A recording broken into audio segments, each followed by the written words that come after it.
আসসালামু আলাইকুম। প্রিয় দর্শক, অন্যমঞ্চের আলাপ চাইতে আপনাদের সকলকে আমন্ত্রণ জানাচ্ছি। আমরা জানি হার্ডিন ব্রিজের নিচ দিয়ে এক সময় কি চলতো, ঠেলা গাড়ি চলতো, ট্রাক চলতো। প্রধানমন্ত্রী শেখ হাসিনা 98 সালে ক্ষমতায় যখন ছিলেন তখন ভারতের সাথে গঙ্গার পানি চুক্তিটি করেছিলেন 30 বছরের, যেটি সেপ্টেম্বরে শেষ হয়ে যাচ্ছে। এখন এই গঙ্গার পানি চুক্তি করার পর বাংলাদেশের খাদ্য উৎপাদনের চিত্র বদলে যায়। কীরকম? শুষ্ক মৌসুমে আমরা বিশাল খাদ্য উৎপাদন করতে পারছিলাম পানির ব্যবহার করে, এবং বাংলাদেশ খাদ্যে স্বয়ংসম্পূর্ণতা অর্জন করে। তার মানে বাংলাদেশে খাদ্যে স্বয়ংসম্পূর্ণতা অর্জন করার পিছনে ভারতের অবদান অনেক। এখন আপনি বলবেন ভারতে নদীর পানি বন্ধ করবে কেন? কেন করবে না? আপনার সাথে তার যদি পিরিতি থাকে তাইলে হয়তো করবে না, কিন্তু আপনার সাথে যদি পিরিতি না থাকে আমি দেবো না আপনাকে। আপনি কি করতে পারবেন? আপনার হাতে দুইটি অস্ত্র আছে। এক হলো ভারতের সাথে যুদ্ধ করে ভারতকে পরাজিত করবেন, করে তার কাছ থেকে পানি ছিনিয়ে আনবেন। সেই ক্ষমতা আছে? নেই।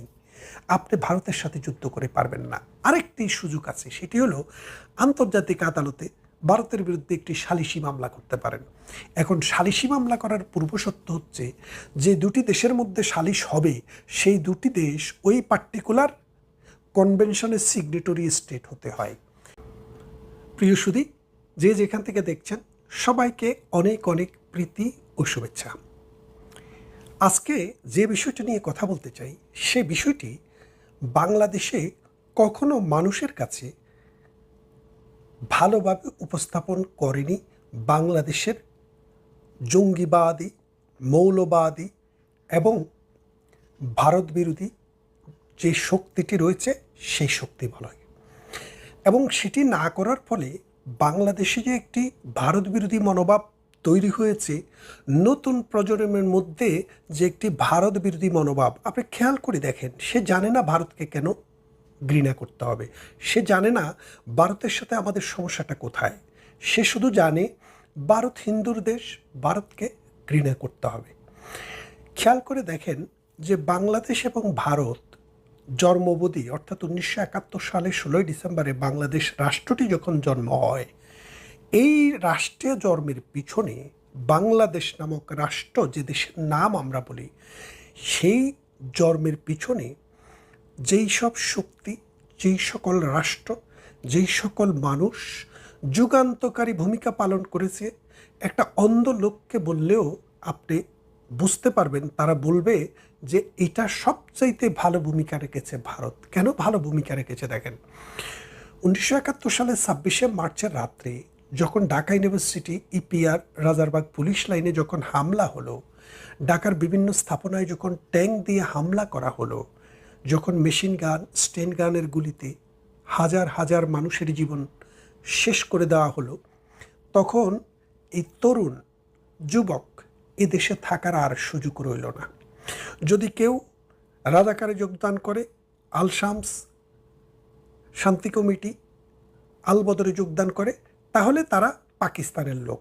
আর যদি এগুলোতে অংশগ্রহণ না করে, তাহলে এই যুবকেরা বাংলাদেশপন্থী লোক অথবা ভারতের চর নামে খ্যাত। যার কারণে সব সময় তাদের উপরে স্টিম রোলার, তখন বাধ্য হয়ে ছেলেবেলেরা বাংলাদেশের স্বাধীনতার যুদ্ধে ঝাঁপিয়ে পড়ে।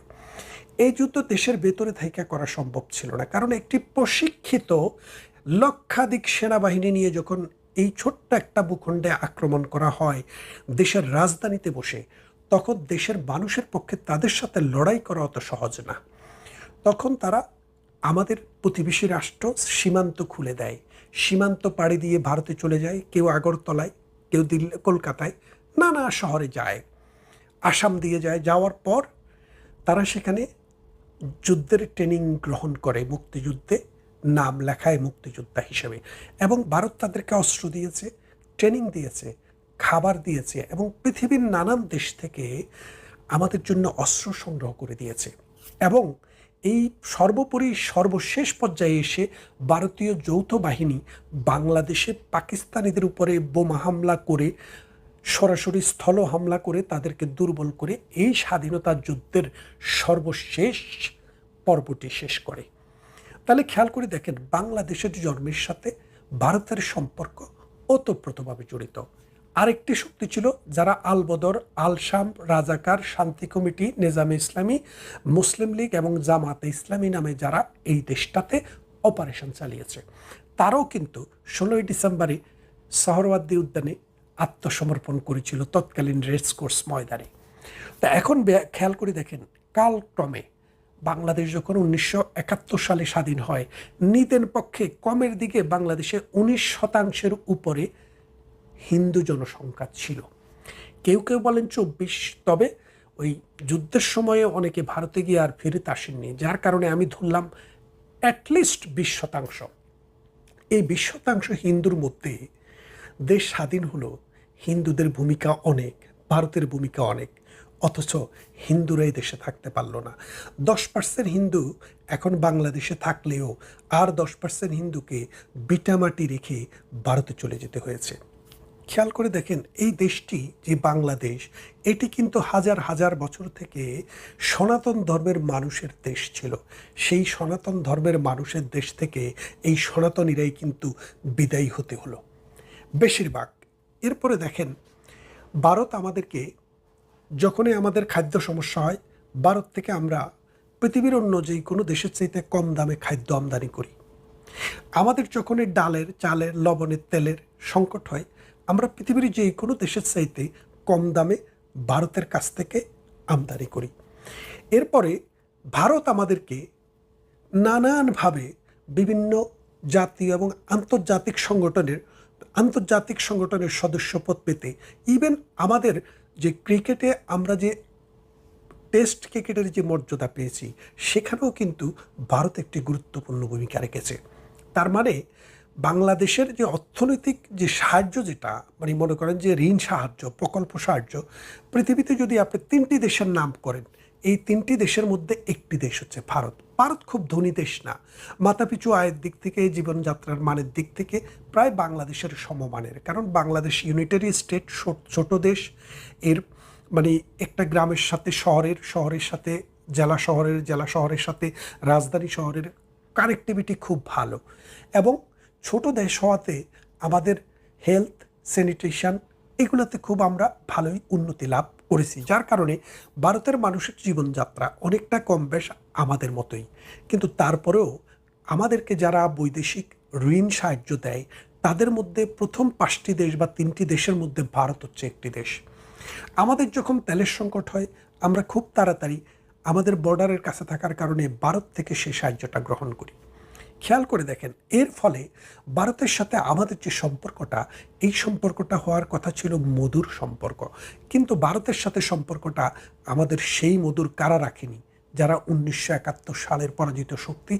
এই পরাজিত শক্তির সাথে বিএনপি কিন্তু সব সময় একটা শোক রেখেছে। কেন রেখেছে?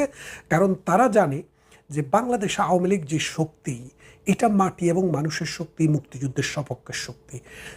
বিএনপি যদি রাজনীতি করতে হয়, তাহলে তাদেরকে মুক্তিযুদ্ধ বিরোধী, স্বাধীনতা বিরোধী, ভারত বিরোধী যে শক্তি আছে, সেই শক্তিটাকে ক্যাশ করতে হবে। শুধু রাজনৈতিক কারণেই ভারতের সাথে এই দুঃসম্পর্ক, অর্থাৎ সম্পর্কটিকে নষ্ট করে ফেলার খেলাটা বিএনপি সবসময় খেলেছে। এরপরে দেখেন, বাংলাদেশ ভারত থেকে প্রতি বছর 10 বিলিয়ন আমদানি করে। কেন আমদানি করে? ভারতের সাথে আমরা আমদানি করব কেন? আমরা অন্য দেশ থেকে আমদানি করতে পারি না কেন? ভারতকে কেন আমরা 10 বিলিয়ন দিব? ভারত আমাদের 1 বিলিয়নের চাইতে কম আমাদের থেকে কিনে, আমরা 10 বিলিয়ন কেন কিনব? মায়া করে? ভারত আমাদের প্রতিবেশী, মায়া করি আমরা? 71 সালে আমাদের সাথে যুদ্ধে সহযোগিতা করছে, সেই জন্য আদর করে ভারতের থেকে কিনি? না ভাই, না বন্ধুরা। আপনারা একটা কথা মনে করেন যে ট্রান্সপোর্টেশন কস্ট, যেমন মনে করেন সাম্প্রতিক সময়ে আমেরিকা থেকে গম কিনা হচ্ছে। তো আমেরিকা থেকে গম কেনার পর এই গম বাংলাদেশ থেকে আমেরিকার যে সমুদ্র পথের দূরত্ব হলো 27,000 কিলোমিটার। তো এখন ভারতের সাথে দূরত্বটা কত? 7 কিলোমিটার, 7 মিটার, কারণ বর্ডারের এপাশ আর ওপাশ। আপনি একটা কিছু কিনবেন, ট্রাকে করে আপনি ঠেলে দিলে বাংলাদেশে চলে আসছে। খেয়াল করে দেখেন, আর আমেরিকা থেকে আনতে আপনাকে 27,000 কিলোমিটার সমুদ্রপথ পাড়ি দিয়ে আসতে হয়। 1 কেজি আটা, 1 কেজি চাল, 1 কেজি লবণ যদি আমেরিকার থেকে কিনেন, সেটা বাংলাদেশে আসতে আসতে যেই দাম হয়, ভারত থেকে আনলে কিনা দাম তার অর্ধেকও হয় না, 3 ভাগের 1 ভাগও হয় না। তাহলে খেয়াল করে দেখেন, এখন আপনি আমেরিকা থেকে না কিনে ভারত থেকে কেন কিনছেন? শুধুমাত্র আপনার লাভের জন্য। ভারতেরও লাভ আছে, ভারতের লাভ থাকবে না কেন? তারা প্রডিউসার, তারা আপনার কাছে বিক্রি করতেছে, তাদেরও লাভ আছে, কিন্তু বড় লাভটা আপনার, কারণ আপনি আপনার প্রয়োজনে আনছেন। খেয়াল করে দেখেন, ভারত আমাদের কাছে যেসব প্রোডাক্ট বিক্রি করে তার এক নম্বরে হচ্ছে গার্মেন্টস ম্যানুফ্যাকচারিংয়ের জন্য আমাদের যে সুতা দরকার, তুলা দরকার, বাটন দরকার, জিপার দরকার, এই জিনিসগুলো মূলত আমরা ভারত এবং চায়না থেকে ক্রয় করি। তো চায়না থেকে আমাদের দেশে একটা শিপমেন্ট আসতে প্রায় 15 দিন থেকে 1 মাস সময় লেগে যায়, যার কারণে আমাদেরকে কুইক পেতে হলে ভারত থেকে আনতে হবে। এবং প্রোডাক্টের ভ্যালু, অর্থাৎ এই কাঁচামালের ভ্যালু ভারতে এখন যা আছে চায়নাতে তার চেয়ে 10% বেশি। চায়নাতে কিন্তু ম্যানুফ্যাকচার্ড প্রোডাক্টের দাম কম ভারতের চাইতে, কিন্তু কাঁচামালের দাম ভারতের চাইতে 10 থেকে 15% বেশি। কেন বেশি? কারণ ভারতের মানুষের মাথাপিছু আয় $3000 মধ্যে, আর চায়নার মানুষের মাথাপিছু আয় $6000 প্লাস, যার কারণে ওদের প্রোডাক্ট উৎপাদন কস্ট ভারতের চাইতে বেশি, যার কারণে অন্ততপক্ষে 10% ভারত থেকে সস্তায় পাওয়া যায়। এবং এই 10% সাথে আপনি যদি ট্রান্সপোর্টেশন কস্ট আরও 20% যোগ করেন তাহলে 30%। তার মানে আপনি 10 বিলিয়নের যে প্রোডাক্ট ভারত থেকে কেনেন তার মূলটা হচ্ছে গার্মেন্ট ম্যানুফ্যাকচারিং, এটা আপনি 30% কমে, অর্থাৎ পৃথিবীর অন্য যেই কোনো দেশের তুলনায় আপনার কাছে আসা পর্যন্ত ট্রান্সপোর্টেশন এবং বাইং প্রাইস সহ আপনি 30% কম পান। তাই তো আপনি ভারত থেকে কেনেন। আর যদি দাম আরও একটু বেশি হতো ভারতে, আর যদি অন্য দেশ থেকে ভারতের চাইতে কম দামে আনতে পারতেন, তাইলে আপনি চায়না থেকেই আনতেন, আপনি পাকিস্তান থেকে আনতেন। অবশ্য পাকিস্তানের সেই সক্ষমতা নেই। আপনি আমেরিকা থেকে আনতেন অথবা পৃথিবীর অন্য কোনো দেশ থেকে আনতেন, কিন্তু ভারত থেকে আপনি এই গার্মেন্টস ম্যানুফ্যাকচারিংয়ের 10 বিলিয়নের প্রোডাক্টটা আনছেন এই কারণে যে আপনার কাছ থেকে 2 দিনের শিপমেন্ট দেওয়া যায়, 5 দিনের শিপমেন্ট দেওয়া যায়, আর কম দামে আপনি আনতে পারেন। তা না হলে আপনি কখনো ভারত থেকে আনতেন না। এক। দ্বিতীয়ত আরেকটা বিষয় খেয়াল করে দেখেন, আমেরিকার যে তুলা উৎপাদন, আমেরিকা যে তুলা বিক্রি করে, এই তুলাটি বাংলাদেশে আসতে কতদিন সময় লাগে? 1 মাস 2 মাস। আপনার এখন হঠাৎ দরকার, তাহলে আপনি ভারতে যেতে হবে। খেয়াল করে দেখেন, আমাদের প্রধানমন্ত্রী শেখ হাসিনা যখন ক্ষমতার থেকে চলে যান তখন বাংলাদেশে এই যে এলপি গ্যাসের যে সিলিন্ডার, একটা সিলিন্ডারের দাম ছিল 1200 প্লাস, 1200 টাকা প্লাস। কারণটা কি? কারণটা হচ্ছে প্রধানমন্ত্রী শেখ হাসিনা থাকার সময়ে তিনি 15 বছরের একটি চুক্তি করেছিলেন কাতারের সাথে, যে চুক্তিটি 2032 সাল পর্যন্ত। এই চুক্তিতে আমাদের প্রত্যেক ইউনিট গ্যাসের দাম ছিল $9 থেকে $11। খেয়াল করে দেখেন, $9 থেকে $11। এখন প্রধানমন্ত্রী শেখ হাসিনা যখন ক্ষমতা ছেড়ে দেন, তিনি যখন ক্ষমতার থেকে চলে ভারতে যায়, যখন আশ্রয় গ্রহণ করেন, এই নোবেল ইউনুস যখন ক্ষমতা গ্রহণ করে, তখন এই ডক্টর শফিক এবং তারেক জিয়ার সাথে পরামর্শ করে, অর্থাৎ তাদের কনসেন্ট নিয়ে, তারা ওই যে পিটার হাস, ওই পিটার হাসের একটি কোম্পানির সাথে চুক্তি করে। পিটার হাসের কোম্পানির সাথে কেন চুক্তি? কারণ পিটার হাস বাংলাদেশে জঙ্গি আন্দোলনে যে টাকা এসছে, এই টাকার ডিস্ট্রিবিউশন হয়েছে পিটার হাসের মাধ্যমে। এবং আমেরিকা তার যে ফুট প্রিন্ট বাংলাদেশে অঙ্কন করেছে, সেটাই পিটার হাসের মাধ্যমে করেছে। মায়ের কান্না নাকি মায়ের ডাক নাকি বাবার কান্না, এইসব সংগঠনের জন্মদাতা এই পিটার হাস। তাই তো পিটার হাসকে একটা মানে কি দিতে হয়, পুরস্কার দিতে হয়। তখন ডোনাল্ড ট্রাম্প ক্ষমতা আসার পরে যখন পিটার হাসকে যখন কিক আউট করে দিলেন বাংলাদেশের এই রাষ্ট্রদূতের পদ থেকে, তখন তিনি একটি বেসরকারি কোম্পানিতে চাকরি নিলেন। সেটা আবার ওই এলপি গ্যাসের কারবার করে আমেরিকান কোম্পানি। এই পিটার হাসকে সেই কোম্পানির সাথে 17 বছরের একটি চুক্তি করলেন কে? ডক্টর ইউনূস, এই তারেক রহমান এবং এই জামাতের মুরব্বী। এবং তাদের সাথে প্রতি ইউনিট গ্যাসের দাম হচ্ছে $44। Can you imagine? আপনারা হয়তো বলবেন যে আমি আপনাদেরকে কি খাওয়াচ্ছি। না, আমি কিছু খাওয়াচ্ছি না, আপনারা একটু চেক করে দেখেন। আর বাংলাদেশের মানুষ যারা, তারা একটু খেয়াল করে দেখেন শেখ হাসিনার সময়ে আপনারা এলপি গ্যাস কত দিয়ে কিনতেন। এখন দেখেন এই 1200 টাকা বা 1500 টাকার গ্যাস $44 হওয়ার পরে এখন আপনি কিনবেন $4000 দিয়ে। এখন প্রাথমিক দিকে হয়তো তারা কিছুদিন ভর্তুকি দিয়ে আপনাদের কাছে বিক্রি করবে, কারণ তাদের প্রভুদেরকে খুশি রাখার জন্য। এখন খেয়াল করি দেখেন, কাতার আমাদের দেশ থেকে কাছে, কাতারের উৎপাদন কস্ট আমেরিকার চাইতে কম, এবং কাতার থেকে আমাদের দেশে আসতে যে ট্রান্সপোর্টেশন কস্ট সেটা 3/1 কারণ কাতার হচ্ছে বাংলাদেশ থেকে 4,000 মাইল দূরে, 4,000 কিলোমিটার দূরে, 5,000 কিলোমিটার দূরে ধরেন, আর আমেরিকা 27,000 কিলোমিটার দূরে। তাইলে আপনি বোঝেন কত দূর থেকে আসতে আসতে কী পরিমাণ কস্ট পড়ে। সেই জন্য এখন কাতারকে বাদ দিয়ে ওই প্রভু আমেরিকার কাছ থেকে আনা ধরছে। এখন এই গ্যাস যদি ভারতে থাকতো তাহলে আপনি কত টাকা দিয়ে পেতেন?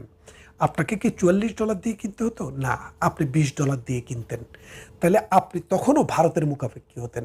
সালাউদ্দিন সাহেব যখন অর্থ মন্ত্রণালয়ের দায়িত্বে ছিলেন, তারা পৃথিবীর কোন কোন দেশ থেকে যেন চাল কিনবেন, 10,000 মেট্রিক টন চাল কিনবেন, তখন তিনি ঘোষণা করলেন যে আমরা ভারত থেকে কিনব। সাংবাদিকেরা জিজ্ঞেস করলো, ভারতের সাথে আপনাদের এত রেশারেশি, শেখ হাসিনাকে আশ্রয় দিয়েছে, তাকে ফেরত চান, নানান জটিলতা, তা আপনারা ভারত থেকে কেন কিনবেন, অন্য দেশ নয় কেন? বলে যে ভারত থেকে কিনলে প্রতি কেজিতে আমাদের 10 টাকা সাশ্রয় হয়। খেয়াল করে দেখেন, গ্রামের প্রান্তিক মানুষ, জেলে, কামার, কুমার, মেঠে মজুর, রিক্সাওয়ালা, ঠেলাওয়ালা এবং ছোটোখাটো মানে কাজ করে যারা জীবনযাপন যারা ধারণ করে, প্রতি কেজিতে তাদের মনে করেন একদিনে যদি 5 কেজি চাল লাগে, 5×10 = 50 টাকা তাদের সেভ। 50 টাকা হলে মাসে 1500 টাকা। এই যে 1500 টাকা আপনার কাছে হয়তো কিছু না, কিন্তু তাদের কাছে অনেক কিছু। সেই জন্যই ভারত থেকে কেনা হয়।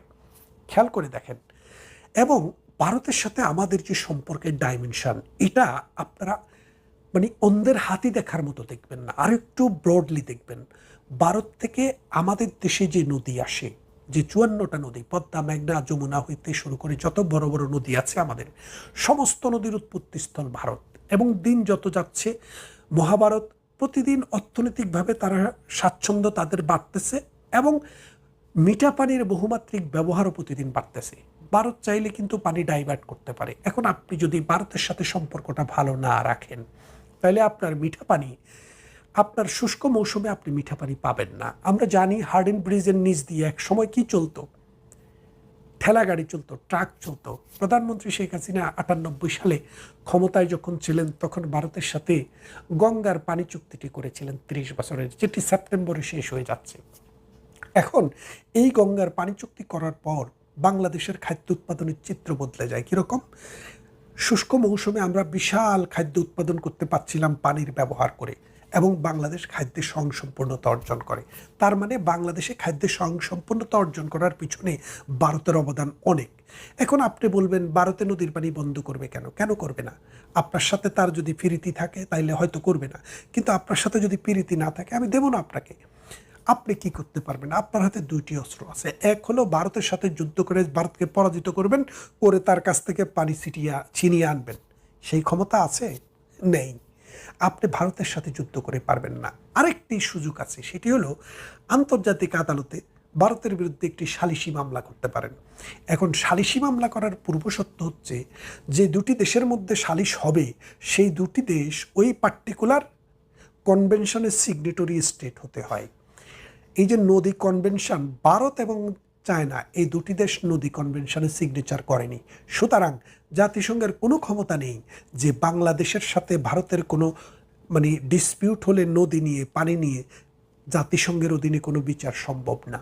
তাহলে আপনি খেয়াল করে দেখেন, এই পথ যখন সম্ভব না, আবার তার সাথে আপনি জোর করেও পারবেন না, তাহলে আপনাকে কি করতে হবে? আপনাকে ডিপ্লোমেসি করতে হবে। কোন ডিপ্লোমেসি? মানবিক ডিপ্লোমেসি, প্রতিবেশী সুলভ ডিপ্লোমেসি। আপনার যে সভ্যতার ইতিহাসের সাথে আপনার সাথে তার যে যোগসূত্র, সেই ডিপ্লোমেসি। আপনি বাঙালি, তারও বিশাল বাঙালি জনগোষ্ঠী আছে, সেই ডিপ্লোমেসি। আপনার শরীরের রং, আপনার চেহারার কালার এবং তার মানুষদের চেহারার কালার অনেক মিল, সেই ডিপ্লোমেসি। এটাকে না করে আপনি যখন ভারতের অমুক অঞ্চল দখল করবেন, তমুক অঞ্চল দখল করবেন, ডাল নাই তলোয়ার নাই নিধিরাম সর্দার, সেই রকম ব্যবস্থা করেন, তাহলে ভারতকে কোনোদিনও আপনি বসে আনতে পারবেন না, এবং আপনার দেশ ধীরে ধীরে ধ্বংসের দিকে যাবে। শেখ হাসিনা 17 বছর ক্ষমতায় ছিলেন। এই 17 বছরে বাংলাদেশের অর্থনীতি 40 গুণ বৃদ্ধি পাইছে, এবং বাংলাদেশের মাথাপিছু আয় $800 থেকে $3000 চলে গেছে। খেয়াল করে দেখেন, যে দেশটি মাত্র 76 বিলিয়ন আমাদের বাজেটের সাইজ ছিল সেটা 800 বিলিয়নে পরিণত হয়েছে। তাহলে আপনি কি বুঝলেন যে ভারতের সাথে সম্পর্ক ভালো থাকার কারণে আমাদের 5 বিলিয়ন প্রতি বছর আমরা ভারতের বিভিন্ন বন্দর ব্যবহার করে আমরা বিদেশে রপ্তানি করেছি এবং আমরা শিপমেন্ট তাড়াতাড়ি দিতে পেরেছি। আমাদের গার্মেন্টসে পৃথিবীতে আমরা সেকেন্ড পজিশন অর্জন করেছি। এখন ভারতের বন্দর যখন আমাদের জন্য বন্ধ, ভারতের সমুদ্র বন্দর যখন, হলুদিয়া পোর্ট যখন বন্ধ আমাদের জন্য, ভারতের বিমানবন্দর যখন আমাদের জন্য বন্ধ, ভারতের স্থলবন্দর যখন আমাদের জন্য বন্ধ, তখন আমাদের অর্থনীতি, আমাদের যে গার্মেন্ট ম্যানুফ্যাকচারিং, সেখান থেকে আয় কমে যাচ্ছে এবং আমরা 3 নম্বরে চলে গেছি এখন, অর্থাৎ এখন আর 2 নম্বরে নেই। তার মানে আপনি চোখে দেখেন আর না দেখেন, ভারত আমাদের বন্ধু হিসেবে থাকা, অর্থনৈতিক সহযোগী হিসেবে থাকা আর শত্রু হিসেবে থাকা, এই দুটার পার্থক্য হচ্ছে আপনি প্রতিদিন গরিব হবেন, আপনি প্রতিদিন ভিখারি হবেন, আর ভারতের সাথে সুসম্পর্ক থাকলে আপনি প্রতিদিন কাঁধে কাঁধ মিলিয়ে অর্থনৈতিক উন্নয়নে পথে থাকবেন, দেশ উন্নত হবে এবং দুটি দেশের মানুষের মধ্যে ভ্রাতৃত্ব বন্ধন আরও সুদৃঢ় হবে। এবং আরেকটি জিনিস খেয়াল করে দেখেন, ভারত যখন বাংলাদেশে আসার ভিসা বন্ধ করে দিল, তখন কি অবস্থা, শোরগোল পড়ে গেল, অসংখ্য মানুষ বিনা চিকিৎসায় মারা গেল। আর যেদিন তারা খুলল সেদিন 1,40,000 লোক লাইন দিয়ে ভিসা আবেদন করলো। একদিকে আপনি ভারতকে গালিগালাজ করবেন, আরেকদিকে ভারতের ভিসার জন্য আপনি হই হাল্লা করবেন। আমাদের যে এই চিন্তা চেতনা, এই বৈপরীত্য, এর মূল কারণ হচ্ছে ধর্মীয় উন্মাদনা। আমাদের দেশে মোল্লারা হাটে মাঠে ঘাটে যেই কোনো জায়গায় ওয়াজ, আমাদের দেশে মসজিদের চাইতে, স্কুলের চাইতে এখন মাদ্রাসা ছাত্র বেশি, বলৎকারও বেশি হচ্ছে, কারণটা তো বুঝতেই পারছেন। এই বলৎকারকারী গোষ্ঠী যেখানে সেখানে ভারত বিরোধী একটা স্লোগান তৈরি করে মানুষের মগজে এবং মননে এই বিষটা ঢুকায়, যার কারণে বাংলাদেশ প্রতিদিন ভারত বিরোধী মানুষের সংখ্যা বাড়ছে। এই ভারত বিরোধী মানুষের সংখ্যা যতদিন বাড়বে ততদিনে বাংলাদেশ আস্তে আস্তে প্রান্তিক লেভেল থেকে ধ্বংসের দিকে যাবে। আর যখনই ভারতের সাথে যৌক্তিক আচরণ করবে, ভারতের সাথে একটা সুসম্পর্ক থাকবে, তখনই বাংলাদেশ শুধু মাথা উঁচু করে দাঁড়াবে এবং বাংলাদেশ তার নিজের পরিচয়ে, নিজের স্বাধীনতা সার্বভৌমত্বকে ব্যবহার করতে পারবে। এটি অনেক বড় ইস্যু। আজকে এটা নিয়ে আর বেশি কথা বলতে গেলে আমার ভিডিও অনেক বড় হয়ে যাবে। আপনারা যারা দেখছিলেন সবাইকে আবারও শুভেচ্ছা, ভালো থাকবেন, কথা হবে অন্য কোনো ভিডিওতে।